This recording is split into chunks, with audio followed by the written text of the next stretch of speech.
খুশি কাদের জন্য? যারা পবিত্র মাহে রমজান পেয়েছিল আর এই পবিত্র মাহে রমজানের রোজার হকগুলো যারা যথাযথভাবে আদায় করেছে, নিজেদের গুনাহগুলোকে মাফ করে নিতে পেরেছে, যারা রোজার হক সঠিকভাবে পালন করেছেন, এই রোজার হক যারা সঠিকভাবে আদায় করতে পেরে আল্লাহর কাছে এই সওয়াবের উসিলা করে যারা মাফ করে নিতে পেরেছেন, তাদের জন্যই খুশি, না কারোর জন্য। নতুন কাপড় পরা, ছেলে মেয়েদের কাপড় পরিধান করিয়ে দেওয়া আর গোস্তে ভাত খাওয়া, এর নাম খুশি না। খুশি হলো তাদের জন্য যাদের জীবনের গুনাহ খাতা আল্লাহ তাআলা মাফ করে দিয়েছেন। একটি হাদিসে আল্লাহ রাসূল সাল্লাল্লাহু আলাইহি সাল্লাম উক্ত খুতবায় বলেছেন, قال রাসূল সাল্লাল্লাহু আলাইহি সাল্লাম ফাইজা কানা ইয়াউমুল ঈদিহিম ইয়ানি ইয়াউমুল ফিত্রিহিম। আল্লাহর নবী বলেছেন, আল্লাহ সুবহানাহু ওয়া তাআলা ফেরেশতাদেরকে ডাক দিয়ে বলেন, ইয়া মালাইকা, হে ফেরেশতারা, ফাকালা ইয়া মালাইমা জাযাউ আজরি আন্না, হে ফেরেশতারা, আল্লাহ তাআলা ফেরেশতাদের মধ্যে ডাক দিয়ে বলতেছেন, হে ফেরেশতারা, বলো তো কোন বান্দা, কোন লোক যদি তার কাজ পুরোপুরি করে তাহলে তার কি আজরা হতে পারে? এবং সঠিকভাবে যে আমি আল্লাহ সুবহানাহু ওয়া তাআলা যা ফরজ করেছিলাম, যে বিধান দিয়েছিলাম, এই কাজগুলো যদি করে থাকে তাহলে তার কি পুরস্কার হতে পারে? ক্বালু রব্বানা, ফেরেশতারা বলতেছেন, হে আমাদের রব, জাযাউহুম আইয়ুফা আজরাহু, তার পুরোপুরি আজরা দেওয়া, পুরস্কার দেওয়া আপনার উচিত। আল্লাহ সুবহানাহু ওয়া তাআলা বলতেছেন, ক্বালা মালাইকাতু ঈদি ওয়া ইবাদি ওয়া কাসরান ফারিদাতি আলাইহিম সুম্মা খরাজু ইয়াজআলহু। আমার বান্দারা তাদের পুরোপুরি কাজ করার পর, সারা মাস কাজ করার পর যখন বাড়ি থেকে তাকবীর দিতে দিতে আল্লাহু আকবার, আল্লাহু আকবার, আল্লাহু আকবার, লা ইলাহা ইল্লাল্লাহ, আল্লাহু আকবার, আল্লাহু আকবার, ওয়া লিল্লাহিল হামদ, এ কথা বলে তাকবীর দিতে দিতে যখন বাড়ি থেকে বের হয়, তখন আমার ফেরেশতারা প্রতি মোড়ে মোড়ে দাঁড়িয়ে তাদের জন্য ইস্তেগফার করতে থাকেন, ক্ষমা প্রার্থনা করতে থাকেন এবং বলে যে তোমরা যাও, ঈদগাহের মাঠে যাও, তোমাদেরকে কি করা হবে? যা যা দেওয়া হবে, পুরস্কার দেওয়া হবে। সুবহানাল্লাহ। সুম্মা খরাজু ইয়াজআলু ইলা দুআ, তারা যে দোয়া করে আমি আল্লাহ সুবহানাহু ওয়া তাআলা সেই দোয়াগুলো কবুল করেন। সুবহানাল্লাহ। ওয়া ইজ্জাতি, আল্লাহ তাআলা বলতেছেন, ওয়া ইজ্জাতি ওয়া জালালি ওয়া কারামি ওয়া উলুয়ি, আমার ইজ্জত, আমার মহিমা, আমার বুজুর্গের কসম করে বলতেছি, উলুয়ি ইরতিকাতিল মাকানি লা জিআন্নাকুম, আমার ইজ্জতের কসম, সম্মানের কসম, আমার বরত্বের কসম করে বলতেছি, আমি আল্লাহ সুবহানাহু ওয়া তাআলা আমার বান্দাদেরকে মাফ করে দিলাম। সুবহানাল্লাহ।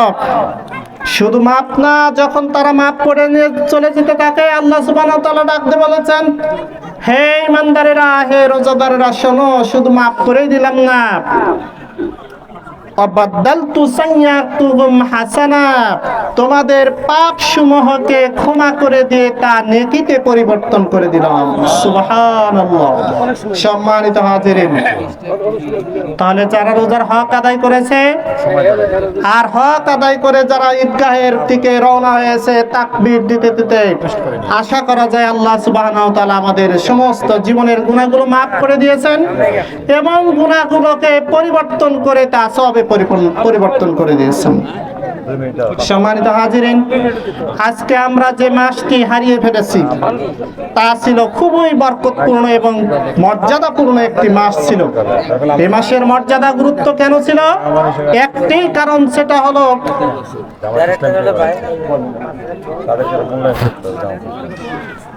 হলো কুরআন নাজিলের জন্য। শাহরু রমাদানাল্লাযী উনজিলা ফীহিল কুরআন হুদাল লিন-নাস ওয়া বায়িনাতুম মিনাল হুদা ওয়াল ফুরকান। আমি এই মাসেই পবিত্র কোরআনকে নাজিল করেছি সত্য মিথ্যার পার্থক্য স্বরূপ, আর এই কোরআনকে হেদায়েতের জন্য আমি নাজিল করেছি। আর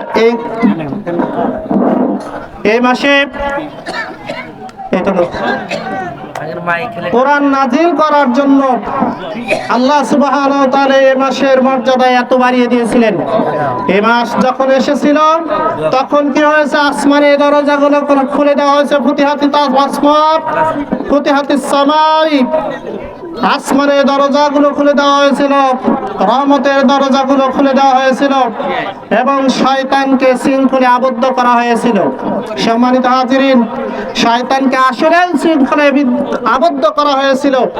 কেননা যদি শয়তানকে আবদ্ধ নাই করা হতো তাহলে আমরা অন্ততপক্ষে মাসে পাপ কাজ কম করেছি, তাই না?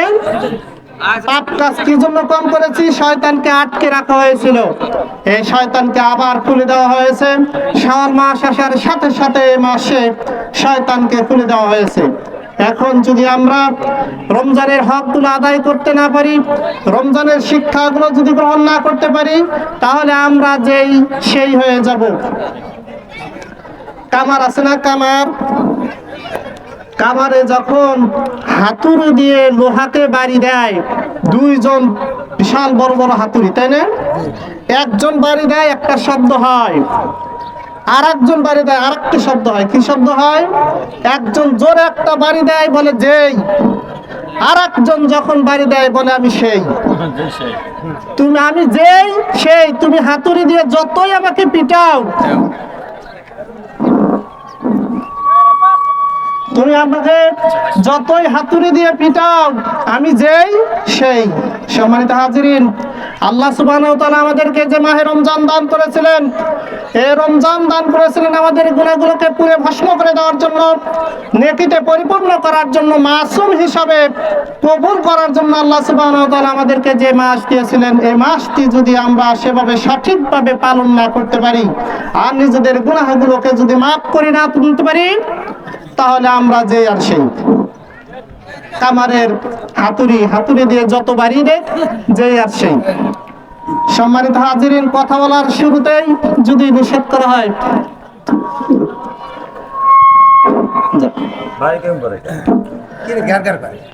সম্মানিত হাজিরিন আমাকে একটু সময় দিতে হবে। তাহলে এই মাসে যে মাসটি আমরা হারিয়েছি সেটা খুবই বরকতপূর্ণ মাস ছিল।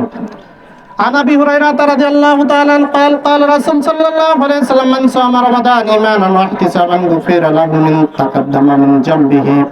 عن ابي هريره رضي الله تعالى عنه قال قال رسول صلى الله عليه وسلم من قام رمضان ايمانا واحتسابا غفر له ما تقدم من ذنبه. من قام ليلة القدر إيمانا واحتسابا غفر له ما تقدم من ذنبه. তিনটি হাদিস এখানে আল্লাহ সুবহানাহু ওয়া তাআলা বলেছেন, আল্লাহ রাসূল সাল্লাল্লাহু আলাইহি সাল্লাম বলেছেন, যে ব্যক্তি মাহে রমজানের রোজাগুলোকে ঈমানের সহিত, ইহতিসাবের সহিত, সওয়াবের আশায় পালন করলো, তার জীবনের গুনাহ খাতা মাফ রোজা রাখার কারণে। আরেকটি হাদিসে বললেন, যে ব্যক্তি কিয়ামুল লাইল করলো রমজানে, তার গুনাহ খাতা আল্লাহ তাআলা মাফ করে দিবেন। যে ব্যক্তি লাইলাতুল কদর রাত জাগরণ করলো, আল্লাহ তাআলা গুনাহ খাতা মাফ করে দিলেন। আবার আগের হাদিসেও আমরা পড়েছি, আল্লাহ সুবহানাহু ওয়া তাআলা এই মাঠে আসার কারণে আমরা যদি সঠিকভাবে যদি আদায় করে থাকি, তাহলে আমরা কি হয়ে যাব? নিষ্পাপ হয়ে যাব। কিরকম নিষ্পাপ হব? সদ্য প্রসবকৃত সন্তান মায়ের পেট থেকে যেরকম সন্তান প্রসব করে, যে সন্তানটি নিষ্পাপ, ঠিক এরকম নিষ্পাপ হয়ে যাবে। সম্মানিত হাজিরিন, তাহলে বরকতপূর্ণ মাস যারা পেয়েও হক আদায় করতে পারলাম না, তারা কি দুর্ভাগা। যা ইকরামুল ভাই বলেছেন যে একদিন আল্লাহ রাসূল মিম্বারে উঠছিলেন, রমজান পাওয়ার পর যে ব্যক্তি নিজের গুনাহ খাতা মাফ করে নিতে না পারলো, সে ব্যক্তি ধ্বংস হোক, মানে সে ব্যক্তিটি জাহান্নামী। সম্মানিত হাজিরিন, এই মাসকে যারা কাজে লাগাতে পারেনি তাদের জন্য কিন্তু খুবই খারাপ বিষয়। কিন্তু আল্লাহ সুবহানাহু ওয়া তাআলা গফুর রহিম, আল্লাহর কাছে এখনো মাফ চান, আল্লাহ সুবহানাহু ওয়া তাআলা মাফ করে দিতে পারেন। সম্মানিত হাজিরিন, আমার অনেক কথা ছিল আজকে, এই মাহে রমজান এসেছে, আজকে অনেকে এসেছি, অনেকে দুর্ভাগ্যবশত এসেছি, রমজানের রোজাগুলো হকগুলো আদায় করতে পারিনি, রোজার হক আদায় করতে পারেনি, তাদের জন্য কিন্তু খুশি না। যারা রোজার হক আদায় করেছি, অন্তত পক্ষে তারাবির নামাজ পড়েছি, রোজা রেখেছি, তারা কিন্তু মনে মনে একটু হলেও তৃপ্তি দেয়, আল্লাহ আমি এই আমলগুলো করেছি, সুতরাং আমাকে মাফ করে দাও। আর যারা রোজা না রেখে এখানে এসেছে, তাদের কিন্তু মনে মনে কি হয়েছে, চোর চোর ভাব, যে আমি তো রোজা রাখি নাই, তার কিন্তু মনে শান্তি নাই, ঠিক না? যারা রোজা রেখেছি তাদের সাহসের সাথে বলবো, আল্লাহ আমি যতটুকু আমার সাধ্যে কুলায় ততটুকু তোমার ইবাদত করেছি, সুতরাং আমাকে মাফ করে দাও। আল্লাহ সুবহানাহু ওয়া তাআলা মাফ করবেন। আর যে ব্যক্তি রোজার হক আদায় করেনি, সে কি মাপ চাবে? সে তো আসলেই দুর্বলতা, নিজের মধ্যে দুর্বলতা রয়েছে। যে মাস এসেছিল সে মাসটি আল্লাহ রাসূল বলেছেন, আসিয়ামু قال رسول صلى الله عليه وسلم الصيام القرآن يشفعان لعبد يقول يا الصيام আয় রব্বি। আল্লাহ সুবহানাহু ওয়া তাআলার কাছে দুটি জিনিস শাফায়াত করবে, তার মধ্যে একটি হলো পবিত্র কোরআনুল কারীম, আর একটা হলো রমজানের রোজা। রোজা বলবে, ইয়া রব, হে আমাদের রব, মানাতুত তাআমুশ শাহাত, আমি রোজার বেলায়, রোজা রাখা অবস্থায় দিনের বেলায় তার খাবার দাবার সবকিছু থাকে, সত্ত্বেও তাকে আমি বিরত রেখেছি। ফায়ুশাফাআন, হে আল্লাহ এই বান্দার জন্য আপনি আমার সুপারিশ কবুল করুন।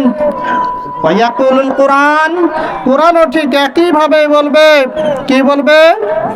মানাতুন নায়ামুস লাইলি, হে আল্লাহ তোমার অমুক বান্দাকে কোরআন তেলাওয়াতের জন্য আমি রাত্রি জাগরণ করতে দিয়েছি, রাত্রি জাগরণ করে করে তোমার কোরআন শুনেছে, তারাবির নামাজ পড়েছে, সুতরাং তুমি কি করো? ফাশাফাইনি ফিহি, আমার সুপারিশ গ্রহণ করো। ফাশাফাআন, আল্লাহ সুবহানাহু ওয়া তাআলা দুজনের সুপারিশ কবুল করবেন। আল্লাহ সুবহানাহু ওয়া তাআলা যে মাহে রমজান দান করেছিলেন, এই রমজানের হকগুলো আমরা আদায় করতে পারি নাই। যদি না পারি, আল্লাহর কাছে মাপ চাই, আল্লাহ তুমি আমাদেরকে মাফ করে দাও। সম্মানিত হাজিরিন, আমি আমার আয়াত পড়েছি, মান তাযাক্কা ক্বাদ আফলাহা মান তাযাক্কা ওয়া যাকারা ইসমা রাব্বিহি ফাসাল্লা। তারা সফল হয়েছে যারা তাজাক্কা হয়েছে, নিজেদের অন্তরকে পবিত্র করেছে, নিজেদের গুনাহগুলোকে মাফ করে দিয়ে পবিত্র হয়েছে, এবং কি করেছেন? ফাসাল্লাহ, তারা নামাজ আদায় করেছে। সম্মানিত হাজিরিন, শুধু বলতেছে শেষ করে দাও, শেষ করে দাও। এখন আসুন, আমাদের আজকের ঈদে একটি মাত্র বিধান আমরা মেনে চলবো, যে বিধানের কারণে আল্লাহ সুবহানাহু ওয়া তাআলা যেন আমাদের গুনাহগুলো মাফ করেন এবং সংশোধন হয়ে যাতে করে পরবর্তী জীবনে আমাদের নামাজটাকে সঠিকভাবে আদায় করতে পারি। সেটা হলো কি? এটা শুধু মহিলারা না, পুরুষদেরও সমস্যা হয়। কি? সেটা হলো নামাজ যে ফরজ, এই ফরজ আদায় করতে হলে একটি শর্ত রয়েছে, সেটা হলো কি? 70 টাকা। 70 টাকা না? এই যে 70 টাকা, 70 টাকা আমরা আসলে সঠিকভাবে থাকি, আমরা জানি না 70 টাকা কত পর্যন্ত।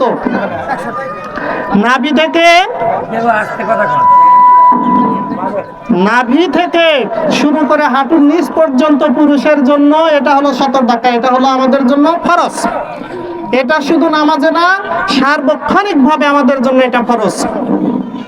বুঝতে পারছেন?